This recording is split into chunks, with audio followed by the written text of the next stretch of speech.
balita na ikay mawiwili. So mga par, formal na nga po inumpisa ng ating pambansang kamao Manny Pacquiao ang kanyang training camp para sa kanyang next na laban. At kagaya sa inaasahan natin mga idol, unang ensayo ni Pacman, nag-roadwork kaagad ito sa Los Angeles, kung saan hindi talaga natin may kakaila mga idol na sikat talaga si Pacman pagdating sa outdoor workout. May mga fans kaagad mga idol ang gusto makita si Pacman sa ensayo, kagaya na lang sa mga magandang dilag na binisita si Pacman.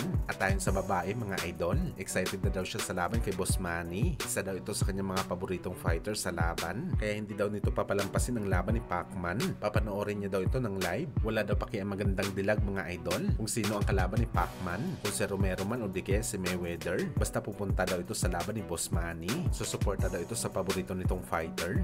Samantala speaking sa makakalaban ni Manny Pacquiao mga idol, hindi pa naman nilabas ang opisyal na pangalan na posibleng labanan ni Pacman at dalawa lang mga idol ang matunog dito. Ang title fight nito kay Rolando Romero o di kaya ang rematch nito kay Mayweather Jr. Bagamat kanina lang nga po mga idol, sa naging podcast po ni Roy Jones Jr. kasama si Andrew Ward, sinabi ng legendary boxer na si Jones mga idol na mananatili daw siya muna sa Dallas, Texas para i-train ng isang boxing superstar na matagal na hindi napalaban sa bakbakan para gumawa daw ito ng comeback fight. Hindi naman binanggit ni Roy Jones mga idol ang pangalan, pero obvious naman mga idol na si Errol Spence Jr. ang kanyang tinutukoy dahil wala naman malapit na boxing superstar kay Roy Jones kundi si Errol Spence lang. Masugid dito ng mentor ni Spence noong nag-uumpisa pa lang ito sa boxing sports, kaya napapaisip talaga tayo mga idol na coincidence lang ba ang sabay pag-training ni Pacman at Spence. Kung pagbabasihan kasi natin mga idol, ang laban ni Pacman kay Romero, nalalabuan tayo na mangyari ito dahil pinag-utos na po ng WBA na labanan muna ni Romero ang kanyang mandatory na si Jesov at hindi si Pacman. At si Floyd naman mga idol,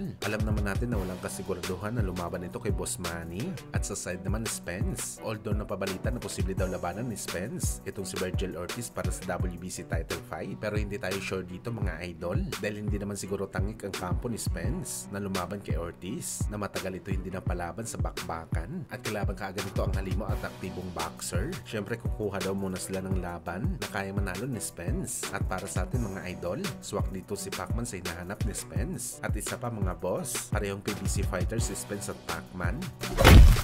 Sa kabilang banda naman mga boss, Naoya Inoue tutok na tutok sa pag-ensayo sa kanyang utol na si Takuma Inoue para sa paparating na laban nito kontra kay Tenshin Nasukawa sa WBC Bantamweight title na mangyayari na next week sa Japan. Hands-on talaga si Naoya, naturuan ng kanyang utol para maging 2-time Bantamweight champion. May rumors pa nga mga idol, natakot daw si Monster na matalo ang kanyang utol sa laban nito kay Nasukawa dahil nakakahiya daw kapag natalo sila kay Nasukawa na isang dating MMA fighter at meron palang ilang laban sa pro boxing, kaya todo kayo talaga magkapatid na Inoue para mapasa kamay nila ang WBC title sa 118 pounds.